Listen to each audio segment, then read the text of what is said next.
kulan ay caawa isugu yimaadeen ganacsatada waaweyn ee Somaliland iyo culimo oo ka qabsamay Hotel Damal ee magaalada Hargeysa ayaa waxaa laga arisanayay sidii wax loogu qaban lahaa dadkii ay waxyeeladu ka soo gaadhay dabkii ka kacay suuqa Waaheen. Ganacsatadan ayaana iska dhex doortay guddi, waxaana halkaasi hadalka iska daba qaatay gudoomiyaha rugta ganacsiga, qaybaha kala duwan ee ganacsatada iyo culimo. waxaana yiraahdeen ganacsatada Somaliland iyagoo aad u dadaalaya waxay qorsheeyeen inay guddi sameeyaan.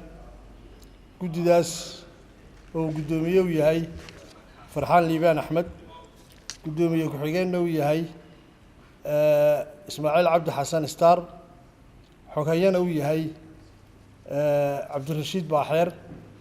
guddidaas oo hawlgali doonta inay u soo ururiyaan dhammaan dalka gudihiisa iyo dibaddiisa iyo wixii af Soomaali ku hadla iyo muslimiinba inaynu wixii tarayaan inaynu ka baadi doonano. waxaanu gaarsiinaynaa dhawaaqayaga dhammaan ummadda Soomaaliyeed meel walay joogaanba.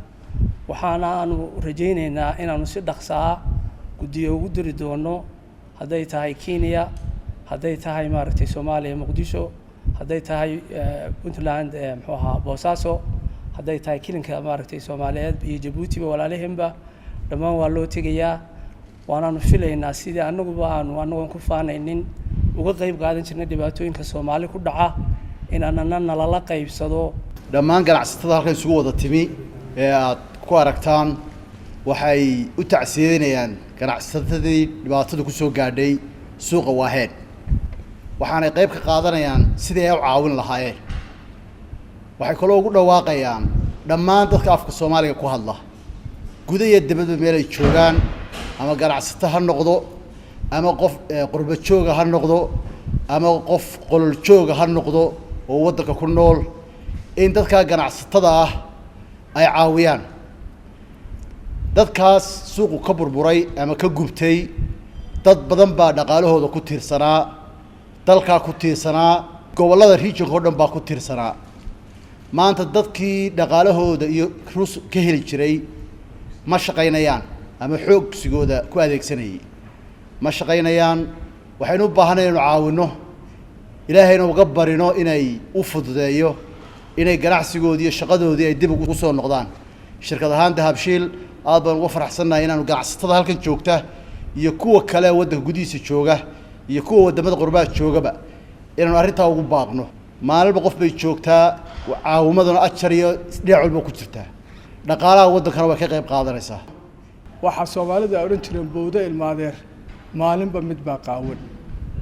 sidaa darteed waxaan rajaynaynaa Soomaalidu meel walba ha joogaan, dalka gudihiisa iyo dibaddiisa iyo Djibouti iyo kilalka shanaad iyo Kenya ha joogaan, inay qayb laxaad leh ay ka qayb qaataan oo aan runtii sidii looga bartay dadka Soomaalida ah aanu rajaynayno si mug iyo miisaan leh inay uga qayb qaadan doonaan tabarucaadka loo ururinayo dadka dhibaatada ay gaadhay.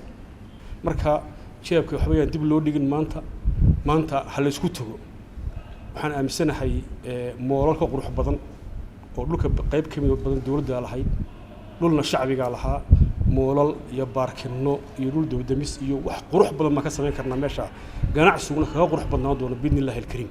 haddaynu nahay dadka muslimiinta guud ahaan, gaar ahaan dadka Soomaalida ah, waddan kastoo ay degan yihiin iyo meel kastoo ay joogaanba, inaynu muujinno mowqif walaaltinimo, islaamnimo, Soomaalinimo, insaaninimo. dadka meesha ku naafoobay ee ku waxyeeloobay dabaqaad bay leeyihiin. dad waxoogaa haystay baa jira, dad meel dhaxaa baa jira, dad yar oo maata waxaa jiray muxuu ahaa ku hoos noolaa oo ganacsi yar lahaa, dad ka shaqaysan jira oo shaqaale ahaa oo maanta guryaha jiifa baa jira oo meelo shaqo tagan aanay jirin, dad dilaalinka ahaa oo wax kala iibin jiray baa jira. waxa la yaala waxaasi maanta dhulkay jiifaan waxa way ismid bay noqdeen. marka runtii musiibadu waa musiibo aad iyo aad u weyn. ilaahay subxaanahu wa ta'aala way naga cawilayaa. qof kastoo muslim ah oo Soomaali ah, shantii Soomaaliyeed halkii uu doonaba ha ka jooga ama dibadba ha jooga waxa waajib ku tahay oo xaq loogu leeyahay oo xaqiiqdii muslimiintu isku leeyihiin inuu muslimiinta garab galo. waa cayd mucsir ah.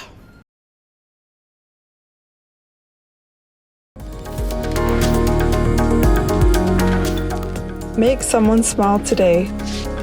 This Ramadan, all transfers are fee-free. You can send money from anywhere, anytime, as many times as you want and pay no fees. Use the promo code Ramadan22 on the Dahabshil app or website.